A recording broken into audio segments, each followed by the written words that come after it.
puzzle lovers, I planned to do a recap video of my appearance at the World Jigsaw Puzzle Championship, but probably I will upload a very short video, namely this one, which will answer the question, my individual place of the World Championship.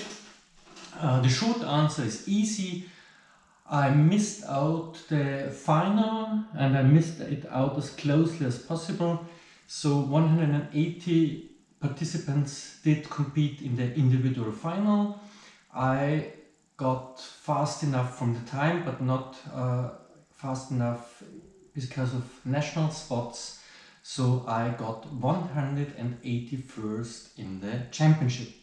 But I've bought the final puzzle, it is in here.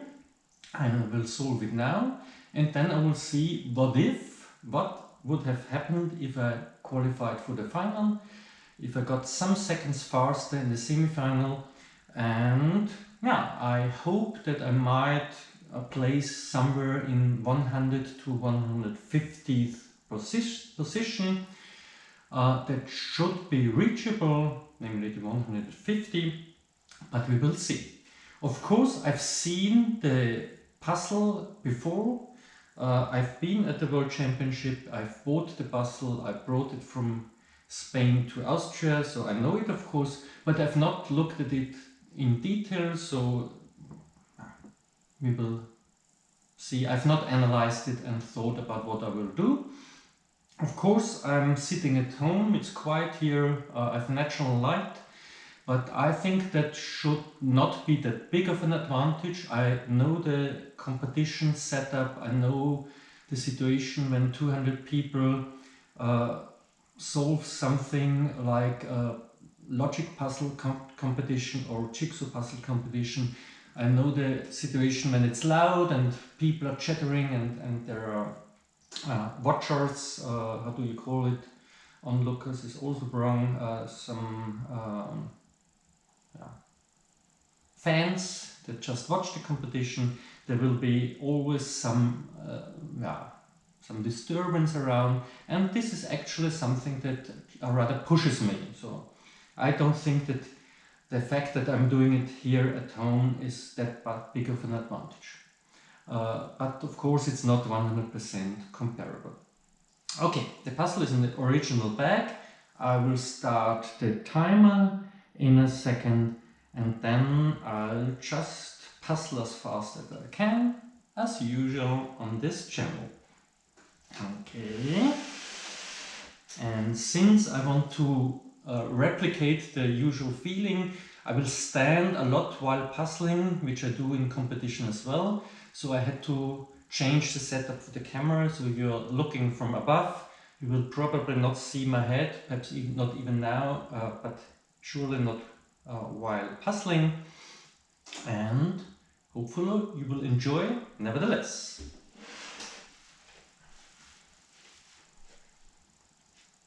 The time starts now. Opening the puzzle box, dumping out all pieces and propping up the box in an angle took me 26 seconds, which will not make me famous. Here I should surely shave off 5 to 10 seconds in the future. Then I'm flipping all pieces while already sorting out the sky pieces, which takes me another 5 minutes. The fastest puzzlers need only half the time. One more task to improve myself.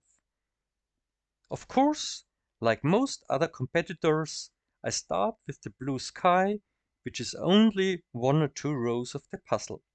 I then continue with the roof of the building and the light green leaves directly below the roof.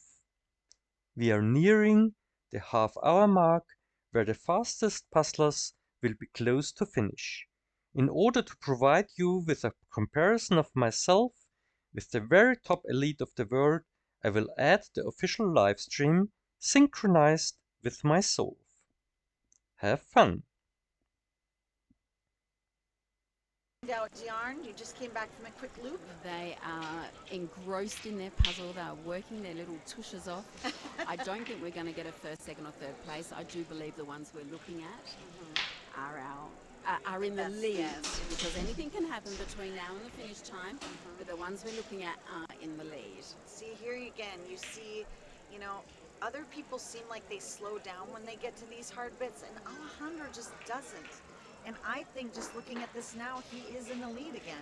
I mean, people talk about how fast his hands go, but look how fast his eyes are going as well. Yeah, just like, looking how up and fast down. Is that brain working? Yes, right? And he's got the two hands going, but once he sees a piece and knows where it's going, he's almost taken his focus off that where one that and hands onto the next one. he's already working on the next piece that's going in. So really good dexterity there, and being able to kind of put it in without even looking. Kristin seems to have gone back to her one-hand technique. Yep. And that is something. I mean, if you can be putting them in both equally with both hands, that's really good dexterity, and that makes a big difference. Oh, he's flying. Yeah, he is flying now. I think that because they're focusing on him. He's fumbling. Yeah, a little bit, but yeah, I think you can he's in see the the lead. difference. I think he's in the lead. Oh my goodness. Yeah, he's in the lead, but it's still close. But It still could be anyone's. he moves at such a pace. So please keep your questions coming for the winners when we're up Oh on the yeah, podium. we're back. We can see it again. Yes, this is great. I have one question come in which I've noted, so please keep them coming. What are the questions that you would like to put to our gold, silver and bronze winners in the individual championship? As people finish, we'll be, we're of course going to be watching for a while to see the top finishers, but then later in the broadcast, Charlie will be interviewing the top.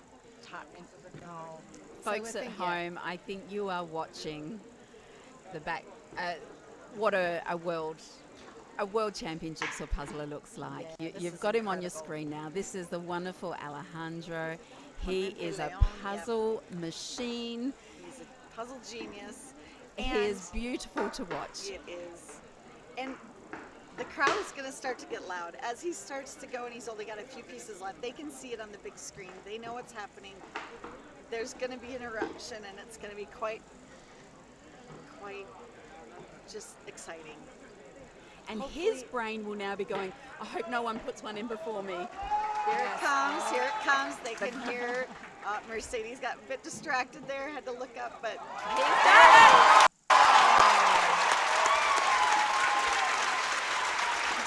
Just under 38, I think it was. So there's Alejandro Clemente Leon from Barcelona is this year's winner in the individual prize here at the World Jigsaw Puzzle Championships. The reigning champion retains his title. He's going to be world champ for year number 2. But look at this. Kristin's going to finish in under a minute behind him. Look at that. Under a minute. Yes! Oh my gosh, Kristin. Yes, Kristin.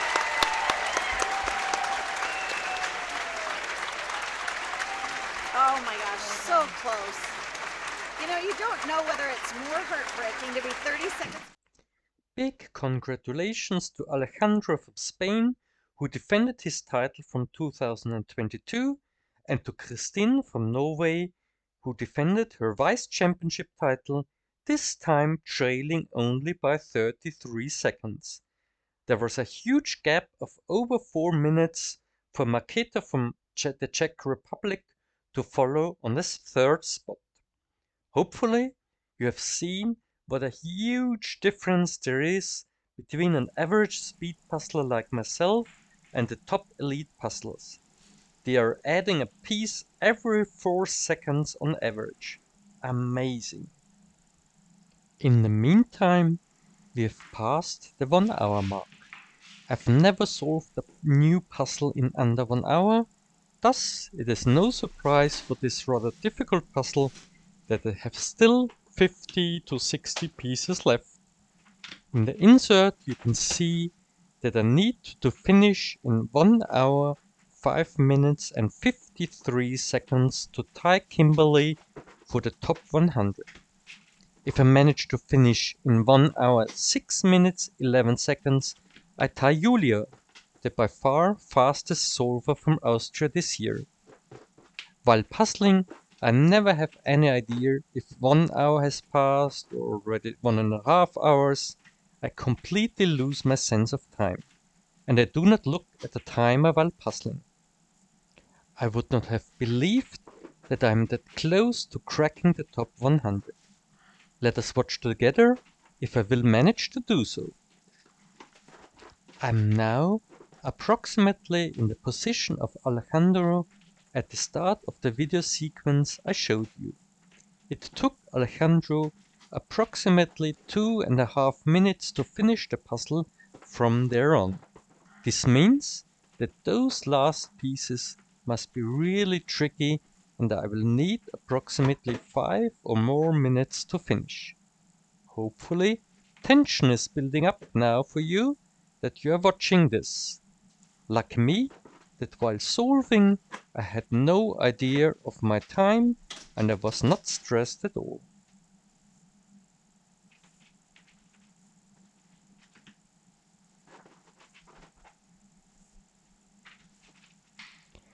Finally, we are in real-time mode. No time-lapse anymore. It becomes more and more obvious that I will not crack the top 100. Even Julia's time is outside of reach. She deserves the title of Best Austrian, I did never doubt it. But I thoroughly enjoyed this puzzle and I'm very proud of my time. If only Alejandro and Kristin solved it under 40 minutes, this puzzle is not on the easy side of the puzzling spectrum. At this puzzle solve, I was well rested and relaxed. Would I have done much worse in the final in Spain? Or would the adrenaline have kicked in and saved me some minutes? We will never know, and that is fine.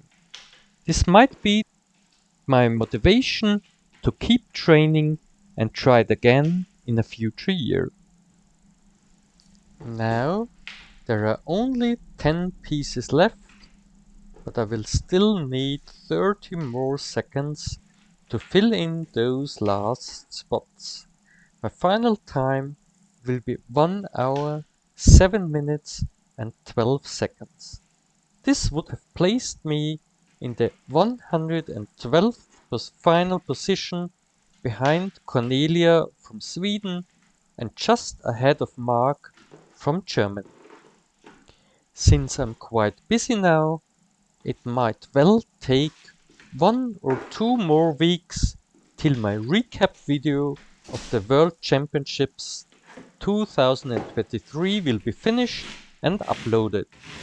Therein, I plan to tell you about the event, the people, my experiences, and of course, all the many puzzles I was able to solve. Have fun! See you!